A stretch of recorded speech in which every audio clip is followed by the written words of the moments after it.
In for testing this week is the redesigned Subaru Solterra in high-end Touring XT trim. Now, the Japanese automaker has made some significant enhancements to this all-electric SUV for 2026. And next up, we're going to see if they did enough.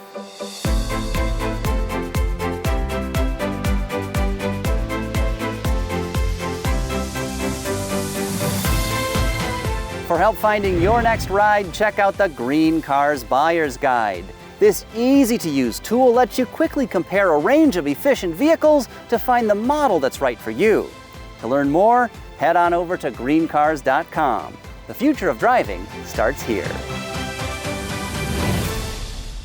The Solterra is Subaru's very first global all-electric vehicle, though it is essentially just a rebranded version of the Toyota BZ, which used to be known as the BZ4X. So if you notice a family resemblance between these two vehicles, that's why.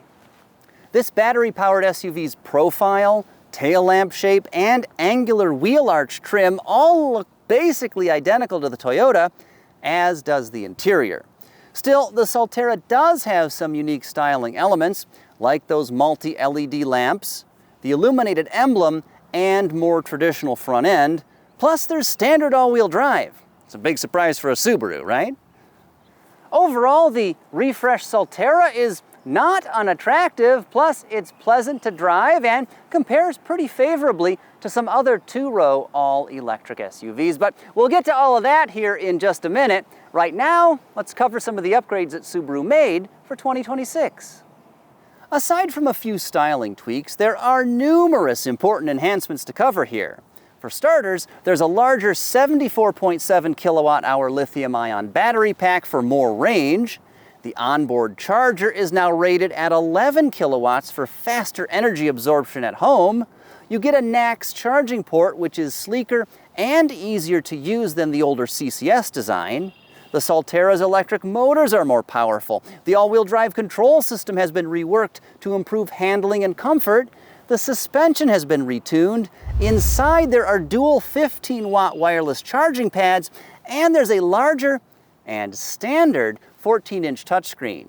In short, there is a lot that's new with the Solterra for 2026. But now, let's see how this high-end Touring XT model stacks up to a pair of rival electric SUVs with all-wheel drive: the Chevy Equinox EV and Hyundai Ioniq 5.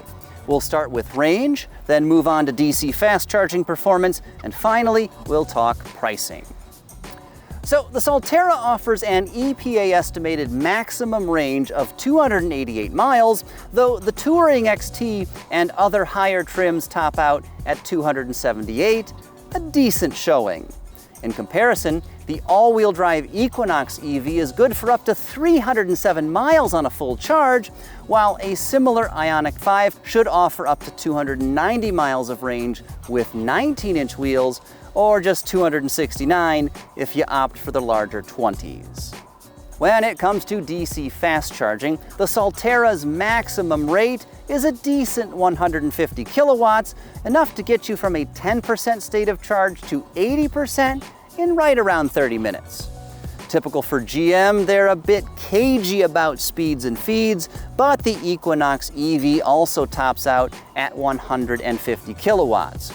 An official 10 to 80 time does not appear to be listed, but third-party reporting shows the Chevy needs around 40 minutes to achieve this. Fortunately, there's no such ambiguity with Hyundai, which tops out around 250 kilowatts. And hooked to a proper charger, the Ioniq 5 can go from 10 to 80% in just 20 minutes. Finally, let's talk pricing. The entry-level Solterra Premium starts just shy of $40,000, including $1,450 in destination charges. In comparison, the all-wheel drive Equinox EV in base LT1 trim kicks off at a whisker more than $42,000, with $1,800 for delivery, but before any potential discounts. And lastly, the most affordable Ioniq 5 with all-wheel drive, $3,500 option on the SE trim, is priced at roughly $42,600 with $1,600 for freight.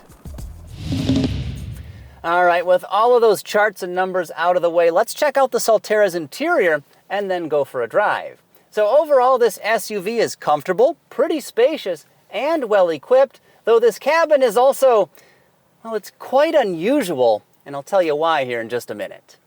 Standard features include heated front seats as well as a 10-way power adjustable driver's chair, though higher end models also gain ventilation as well as an 8-way power adjustable passenger seat and rear butt warmers. And speaking of the back seat, it's got a good amount of legroom, though headroom is just a little bit tight, for me at least.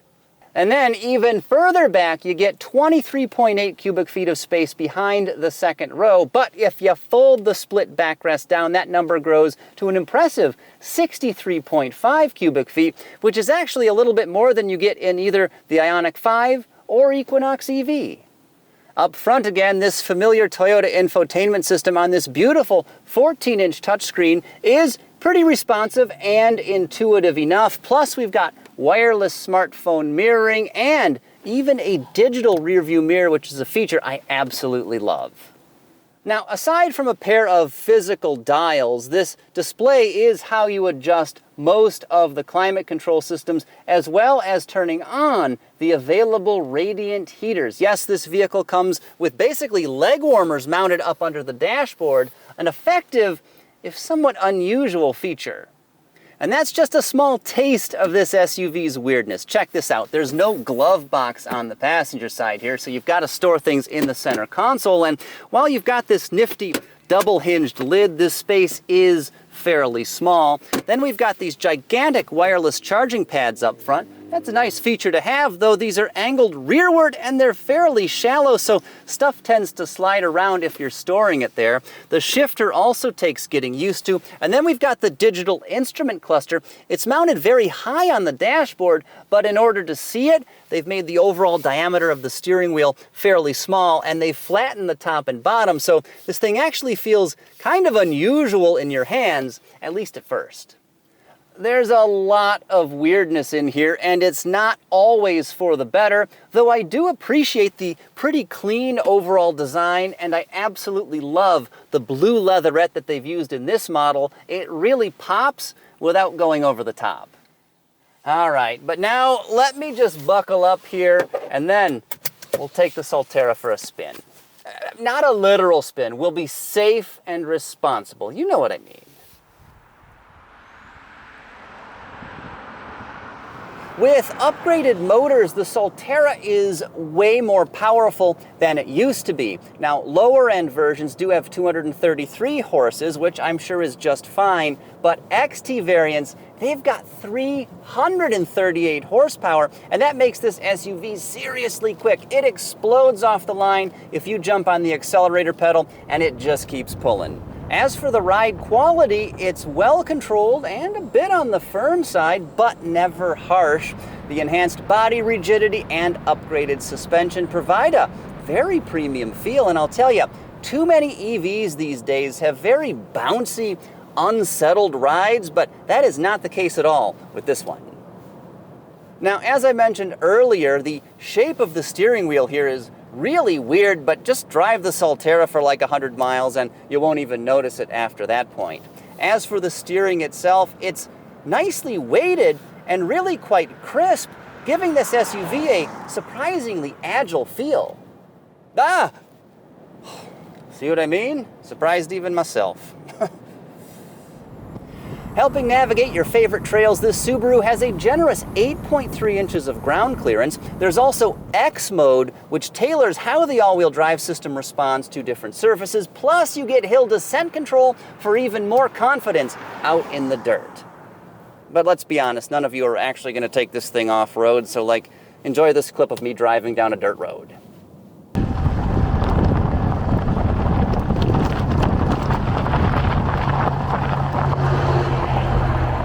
And we're back. But improving safety and convenience, EyeSight, which is Subaru's suite of advanced driver assistance technologies, is standard equipment here on the Solterra, and this includes amenities like front cross traffic alert, there's lane departure warning, adaptive cruise control, blind spot monitoring, and a whole bunch more.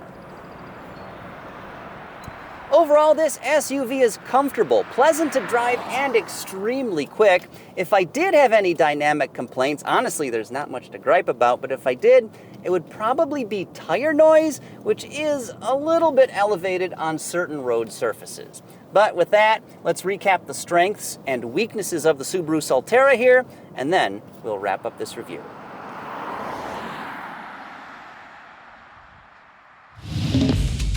In the pluses column, Subaru made a lot of significant improvements for 2026.